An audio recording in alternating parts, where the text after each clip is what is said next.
Para ibu dan bapak, suster, bruder, kaum muda, remaja, dan anak-anak yang terkasih di dalam Tuhan. Seperti pada tahun yang lalu, pada tahun ini kita memasuki masa Prapaskah, masih dalam keadaan prihatin yang mendalam, karena wabah virus corona yang melanda dan mengguncang segala segi dan sendi hidup kita manusia. Kita kenang dalam kasih saudari-saudara kita yang telah mendahului kita menghadap Tuhan. Semoga Allah dalam kerahimannya yang tanpa batas menerima mereka dalam kebahagiaan abadi. Kita doakan saudari-saudara kita yang sedang sakit, semoga Tuhan berkenan menganugerahkan kesembuhan sebagaimana diharapkan.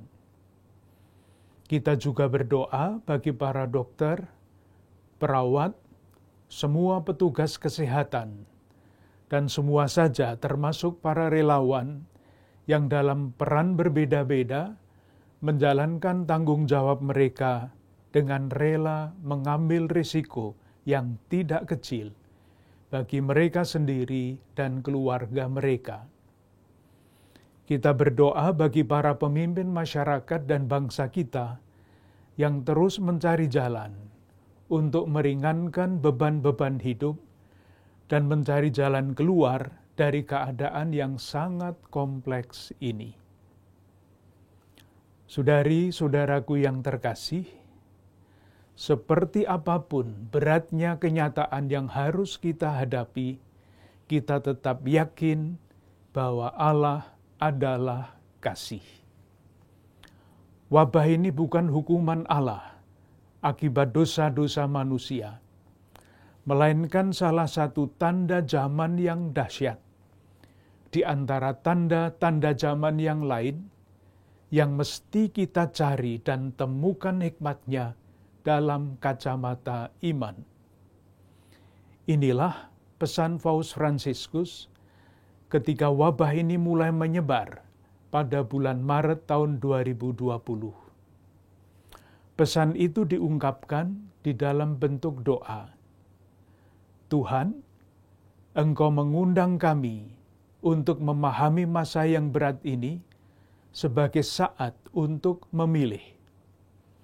Masa berat ini bukanlah hukuman yang datang darimu, tetapi adalah saat yang menentukan bagi kami. Saat bagi kami untuk memilih mana yang sungguh berarti di dalam hidup ini dan mana yang akan lewat. Saat untuk membedakan mana yang sungguh penting dan mana yang tidak penting. Ini adalah saat bagi kami untuk kembali ke jalur hidup kami yang benar dalam hubungan kami dengan dikau ya Tuhan dan dengan sesama kami. Kita semua tahu memilih yang benar dan baik bukanlah hal yang mudah. Kecenderungan kita adalah memilih yang mudah dan menyenangkan. Prapaskah adalah masa yang disediakan oleh gereja sebagai waktu istimewa bagi kita semua untuk melatih diri agar memilih yang baik dan benar menjadi watak kita. Watak seperti itulah yang ditegaskan oleh Rasul Paulus dalam suratnya yang tadi kita dengarkan. Jika engkau makan dan minum, atau jika engkau melakukan sesuatu yang lain, lakukanlah semuanya itu demi kemuliaan Allah. Memilih yang benar dan baik itu pula yang dilakukan oleh orang kusta yang diceritakan di dalam Injil hari ini. Sebagai orang kusta di dalam masyarakat waktu itu artinya tersingkir. Ia memilih untuk tidak menyerah pada keadaan. Ia melawan segala rintangan dan mengatasinya, sehingga ia dapat datang kepada Yesus, berlutut, dan mengungkapkan kerinduan dan harapan hatinya dengan berkata, kalau engkau mau, engkau dapat melahirkan aku. Terungkap di dalam kata-kata itu harapan untuk tidak menyerah kepada keadaan. Ia ingin terlibat kembali di dalam kehidupan masyarakat dengan menjadi tahir. Berkat tekadnya yang ditanggapi oleh Yesus, ia tidak hanya menjadi tahir, artinya bisa terlibat lagi di dalam kehidupan bersama, tetapi juga menjadi sembuh. Ia menjadi pribadi yang utuh kembali, sembuh lahir batin. Dan sebagai pribadi yang sudah disembuhkan, ia tidak bisa lain kecuali memberitakan pengalaman pribadinya akan kebaikan Tuhan itu kemana-mana. Saudari-saudaraku yang terkasih, seperti halnya orang kusta, tidak mau menyerah di dalam ketidakberdayaan dan memilih untuk menemukan kembali hidup dengan mendekatkan diri kepada Yesus, kita pun sebagai umat Keuskupan Agung Jakarta ingin memilih. Di tengah-tengah kenyataan hidup yang berat ini, kita tetap akan terus memilih yang baik dan yang benar.